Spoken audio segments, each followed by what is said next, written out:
Estava sem filho e sem marido, e por um momento constatou que lhe havia tudo sido arrancado pelo embaraçoso destino, sem qualquer aviso prévio ou explicação.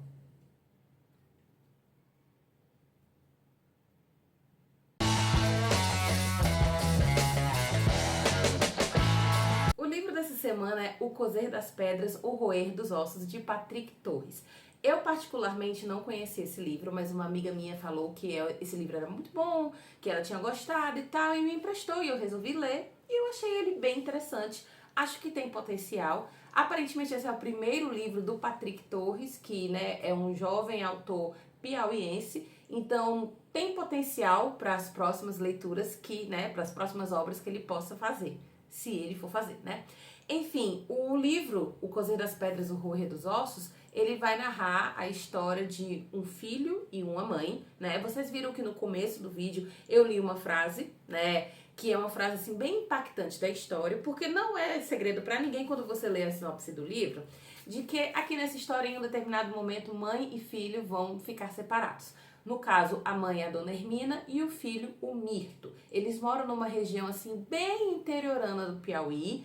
Não se diz exatamente qual é a época, mas se fala que é um lugar muito, muito afastado, que nem sequer tem eletricidade e tal. E além dessa vida mais simples, mais humilde, que na verdade não é o problema é o pai do Mirto, o marido da Dona Hermina, que é um homem extremamente violento com ambos, principalmente com a Dona Hermina, e vai acontecer uma situação em que vai haver a morte desse homem, que vai fazer com que tudo na vida desses dois mude. E aí a vida do Mirto e da Dona Hermina vão se separar, as vidas vão se separar, vão tomar caminhos diferentes, e a gente acompanha nesse livro um pouco das reflexões do Mirto e das reflexões da Dona Hermina. O começo do livro, inclusive, ele foca muito no Mirto, então a gente pensa que a história vai ser só sobre ele, mas depois ele foca muito na Dona Hermina, que, por sinal, minha personagem preferida da história, eu gostei ainda mais quando a história focou nela, né? E aí a gente acompanha o antes e o depois desse acontecimento, da morte do pai dessa família, graças a Deus, né? Mais uma semana que eu venho trazendo um livro com um pai desgraçado que morre e merecia morrer, né? Semana passada falei sobre corpo desfeito. Essa semana também aqui em O Cozer das Pedras, O Roer dos Ossos. Infelizmente, né, gente? É porque se existe história pra contar é porque existe isso na vida real, né? Infelizmente. Então, depois dessa morte, a vida deles muda completamente e o livro vai focar muito na história dos dois. O Mirto, aquele jovem que cresceu naquela região mais afastada, que tem curiosidade de conhecer o mundo, mas ao mesmo tempo ele tem muito medo, que ele pensa, né, tem a questão da descoberta da sexualidade dele começar a se descobrir que talvez ele não seja heterossexual, que provavelmente ele não é, mas como lidar com isso quando você vem de um lugar tão tradicional, de uma vida tão tradicionalista, onde o homem tem que ser homem, tem que casar e prover uma família. E a Dona Hermina, aquela mulher que também, tipo, ela meio que foi forçada pelo pai a se casar com aquele homem e ela tinha que exercer aquela função de mãe, onde ela teve que se privar de tudo, de todos para ser esposa, mulher, mãe, e ela teve que aguentar e se sujeitar ao marido, porque na visão dela e na visão da sociedade que a cercava, aquilo era o que ela merecia. Não era nem o que ela merecia, mas era o que tinha, entendeu? Tipo, fazer o quê? Não se pode fazer nada.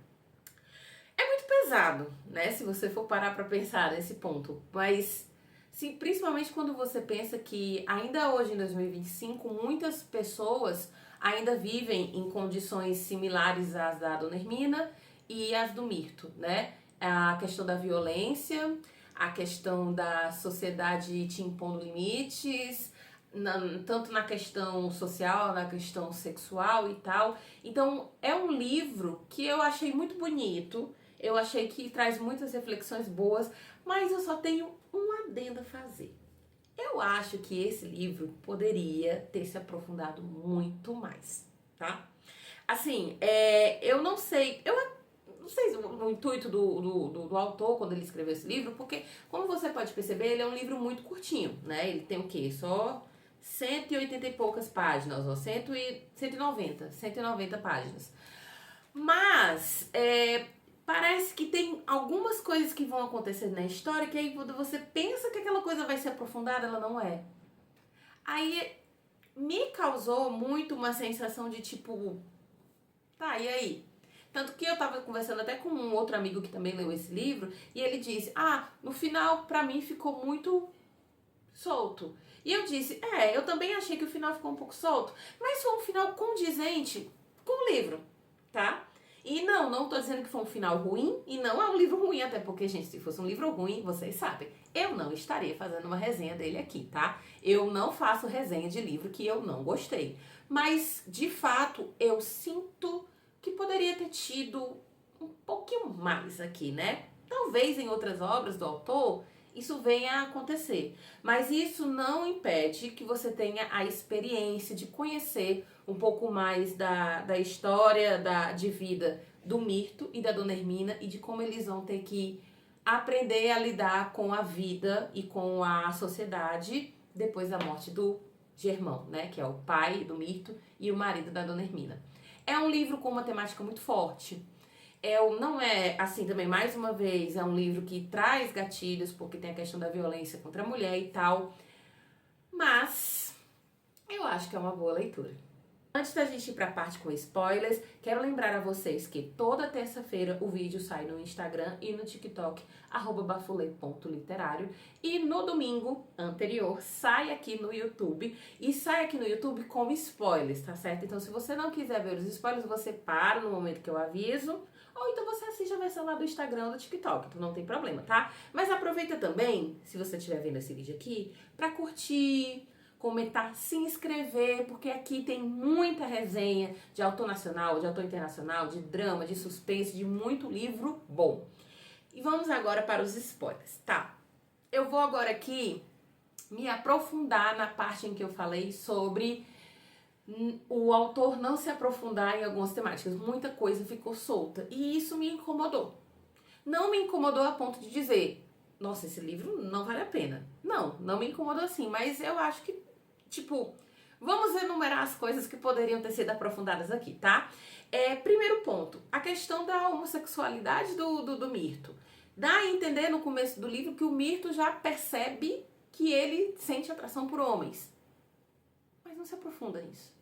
Tipo, dá pro final do livro que a gente descobre que ele tá há anos convivendo com o Francisco, mas não dá pra gente entender se ele e o Francisco são um casal ou se eles são apenas amigos. A sensação que eu tive é de que eles são apenas amigos. Mas eu não sei. Ficou meio bem no ar, né? Se a ideia do autor era deixar no ar, ok, ele conseguiu. Mas não foi só isso, tá?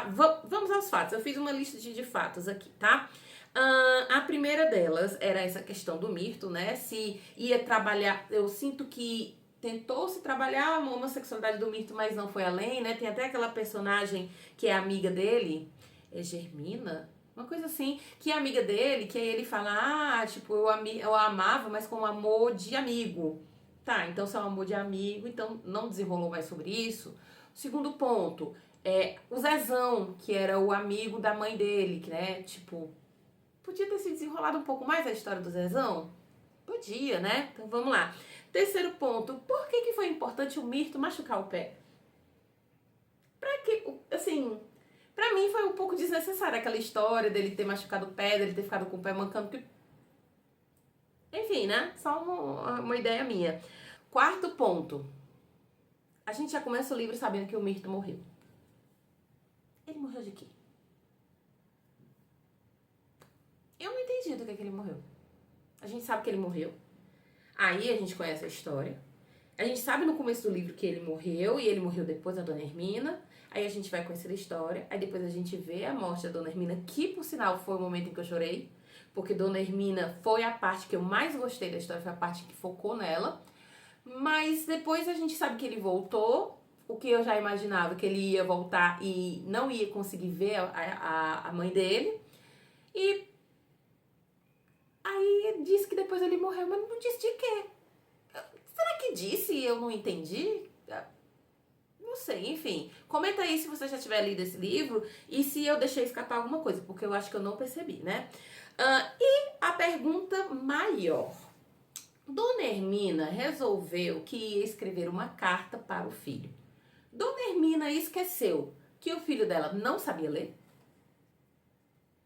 Ela esqueceu desse detalhe. Isso aí eu achei intrigante desde a hora que ela disse: vou deixar uma mensagem escrita, porque para quando ele voltar e tal. Só que eu não sei ler nem escrever. Vou contratar alguém para escrever e tal. Aí o Zezão dão da ideia para ela: então por que você não aprende a ler e escrever?